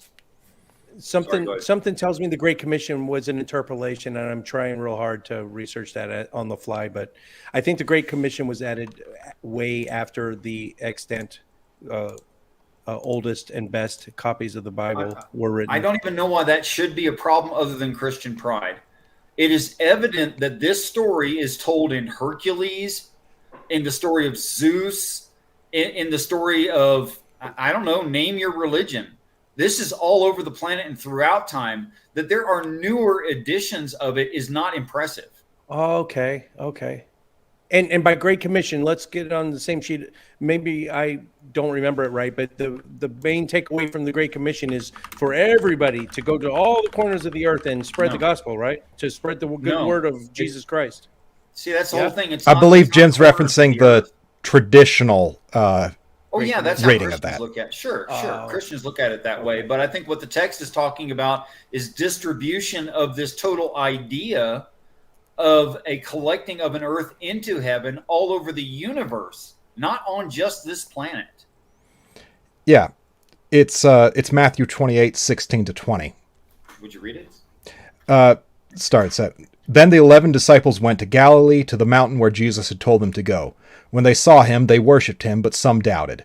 Then Jesus came to them and said, All authority in heaven and on earth has been given to me. Therefore, go and make disciples of all nations, baptizing them in the name of the Father and the Son and of the Holy Spirit, and teaching them to obey everything I have commanded you.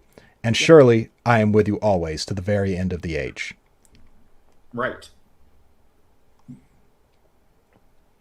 Is that what I said or not? I don't know. That's what you said. Okay. No, it's not so much the words as the context. You guys have got the words right. That's evident. So the context is he is meeting with the 11 remaining disciples in Galilee before he leaves. What does Galilee mean there? A place. No, is that what it means? Is a place? No, I am saying it is a place. Yeah, So there is about, a place named Galilee, sure. It's about Okay. It's about 1.5 miles from Mount Golgotha. Mm-hmm. It's very interesting to me.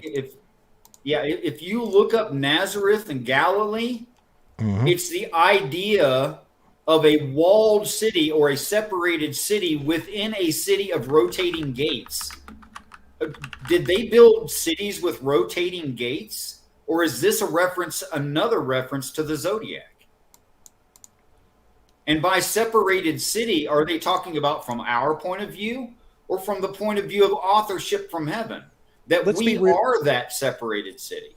Let's be really generous. Let's say it's all goes back to the zodiac, which they already had back then. That says nothing to the truth claims of what they're trying to say about salvation, about hell and heaven. Well, Jim, there's no truth claims to be made until heaven arrives. I don't know that. Okay, if heaven arrived, would there be something to discuss about this that was serious? The 10 Commandments, Exodus 34. Those are truth claims. Are they? For when? He didn't give a time. He didn't give a time hack on those. They sound like eternal, like you should have already known, and you got to keep following them forever. And even Jesus said, "Not one jot, not one tittle will be removed from the law until all heaven and earth pass." Do we do it now? Do we follow the 10 Commandments right now? I don't. Only about 4 of them are in United States legal doctrine right now. Yeah. Okay. So we don't follow them. So they're not true. At best, they would be suggestions. That's cherry picking, Richard. I love you to death, but you're cherry picking. Like that doesn't make them not commandments. Oh, yes. I don't know. I would beg to differ. Then go ahead and beg. Tell me why. Okay. If I say, "Thou shalt not kick me off of Jim's stream," or if I said, "Thou shalt not insult me." Okay. Now, there's nothing wrong with the sentence structure there. Mm-hmm. Both of those made perfect sense, but meant very, very different things. One of them, I was denying you a right to do something you're able to do. Another one, I was declaring your inability to do something. You see that? I'm starting to understand your mind right now. Yes, I get that. Okay, so if I say, "Thou shalt not kill," and I can restore flesh, is that a fact? I don't understand why you're conflating fact and commandment. Well, no, I see where he's going. Yes, I can restore flesh is a fact claim, is a truth claim. It's a fact claim. Yes. Okay, so if God says, "I can give you another perfect body," that means I can't do anything to stop him. I cannot end a life. I can only temporarily delay someone's experience. That's all I'm capable of doing. I cannot. So to say the statement, "Thou shalt not kill," is a perfect fact in that paradigm. Purple's got your number. Are you reading this on the screen? This is exactly what I would say. You are a eschatologist. If someone said, "Who is Richard Metzen?" I would say he's an eschatologist. Well, I think that's the point. Yeah. Johnathan, eschatology means study of the end times. I think all roads lead to that for him. Except for the first 5 days of creation, it's the only topic in the Bible. There is no second topic. I don't understand any level of justification for reading it that way. That's okay. I wouldn't expect you to at this point in the conversation. Okay.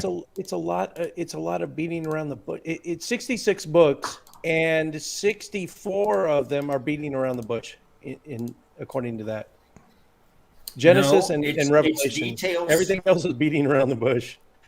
The warlord Messiah that the Jews are expecting is described in the story, but he's not described as being omniscient, knowing everything that he needs to know from birth. In fact, it says that he is born out of a group called the dead, or the non-spiritual people.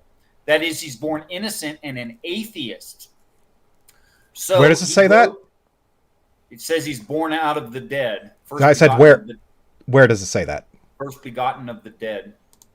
My brain does not remember numerical alphanumerics sequences that don't make any sense to me. I'm sorry, I can't help you with that.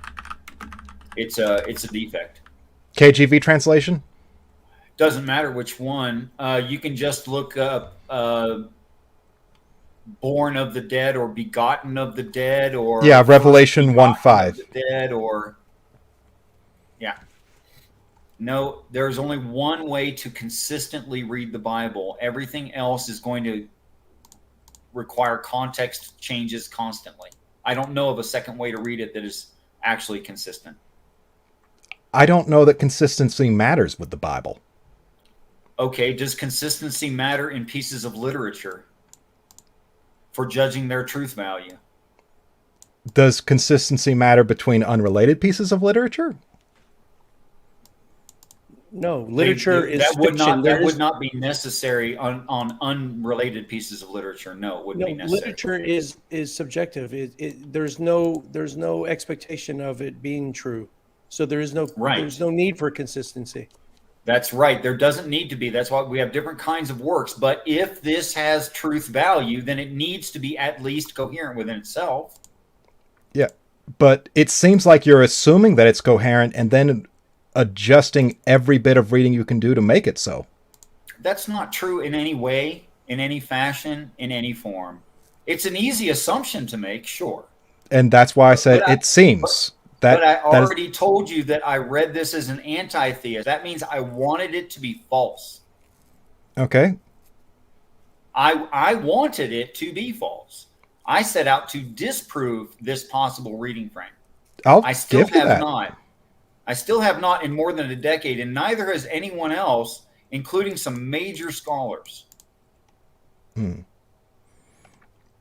But it seems to me with this sort of reading frame, you can adjust this to mean whatever you want it to, or whatever you don't want it to. Except that it wouldn't be necessarily consistent within itself, having predictive power, making all the rules for judging things. They wouldn't work. They do work in this reading frame. I don't know. This reading frame doesn't seem to be particularly based on anything but making it work. That's fine. You're welcome to think that. It's not the case. Okay. We are at a great point to give our final thoughts and plugs. And I would like to start, I'll start with Richard. Tell us who you are and where people can find you, and what are your final thoughts on this?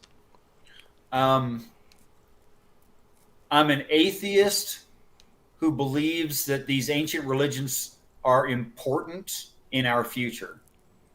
I'm still an atheist because I don't believe in what people describe as some kind of God. I don't see that described anywhere. I do have a channel. I'm working on, we've just started the Book of Revelation, Math Pig and I. Mm-hmm. Next Thursday is when it really kicks off.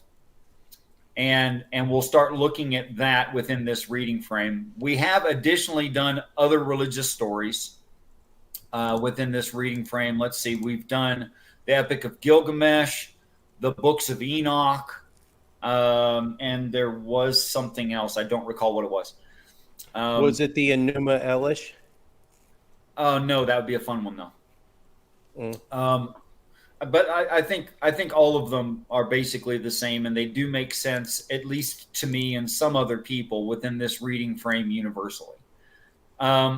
So I mean, if you're not interested in whether or not the Bible could have truth value, or your drive in life is to defeat Christians who are making ridiculous statements about reality, I'll support you in that second one. I will really.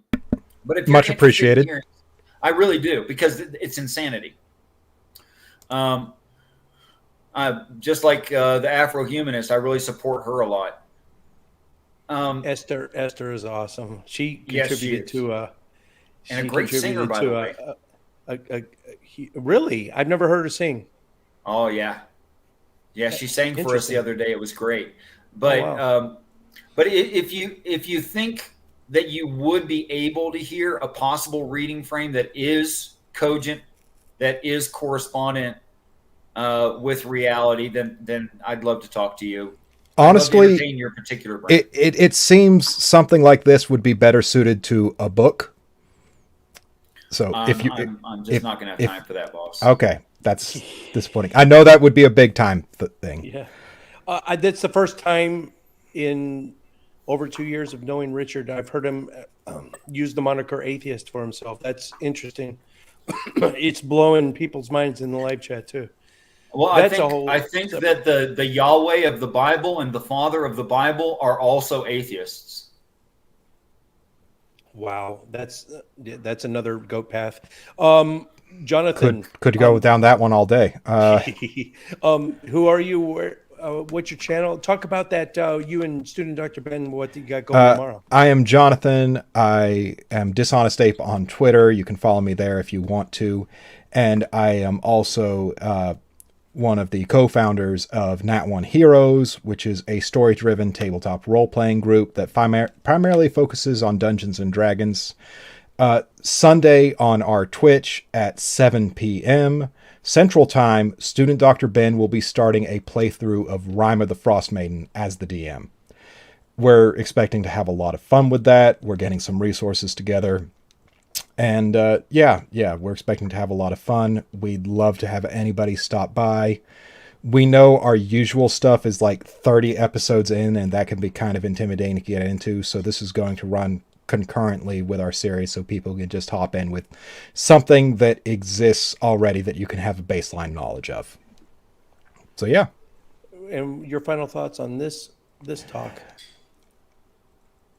So reiterating again, I know many ways to not know things. I don't know many ways to know things. I don't think there are many ways to know things. I don't think there's a lot of certainty in the world, even though I wish there were. Just, I guess, going over what Richard and I went over, I don't want to make any conclusions about where he's coming from on this. I don't want to sound accusatory towards him about, because it sounded like I was accusing him of just making shit up at the end there, and that's not what I was trying to do. But I don't understand where he's coming from on it, and it might take a while for me to. Awesome. Perfect. Okay, we got a minute and a half left. A week from today, January 8th, I'm introducing this is going to be a new playlist on my channel. I have high hopes for it. If it gains traction like I hope it does, it might become a completely separate channel. That's how much I'm putting into this. So I'm just going to tell you it's about abductive reasoning, and we call it the Sherlock Scan. And I'm going to just whet your appetite for your curiosity.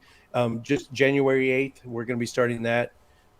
If you ever wonder how Sherlock can look at somebody and know so much about them, that's what we're going to be flexing our muscles on. Student Dr. Ben on the 15th, I'm on his show. We're talking about all the scientific claims in the Quran. That'll be fun. And if you're in the DFW area, February 6th, I'll be at a Universal Unitarian Church. Courtney and I will be giving a lecture on how to put on a good ambassadors of atheism, how to set the example as an atheist in public life. And it's a lecture we've given a couple times before, but It's only if you're in Dallas Fort Worth. Guys, thank you so much, and thanks to Beck and student Dr. Ben. Who else showed up? Who was that? That person that jumped in and didn't say a word. Did you guys see that? I saw it. I saw that, but I didn't think to comment. Yeah, I was going to try to get some time to jump in. And last time someone just jumped in, I didn't know who it was. They go by the name SpongeBob, and they were a troll. And all they did is play with a SpongeBob toy and make stupid sounds. So that's what you get for that sounds amazing. Well, you put out the join link to everybody. And if Alicia Livingston is watching, I'm sorry. I don't doubt that your 2 excuses for backing out of the show twice or weren't legitimate. I'm not going to doubt it, but that's it. 2 strikes and you're not going to come on the show, which is a shame. It seems like she had something interesting to offer.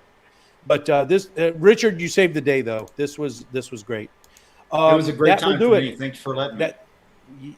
You're welcome. It was an honor. Check out always. The Afro Humanist, great channel. Yes, Esther, the Afro. Is it the African American Humanist or the African it's Humanist? Now Afro Humanist. The Afro less than Humanist. A week ago. Yeah. Okay. Yeah, she changed it recently. Yeah, good stuff there too. All right, guys, and we'll talk to you next time.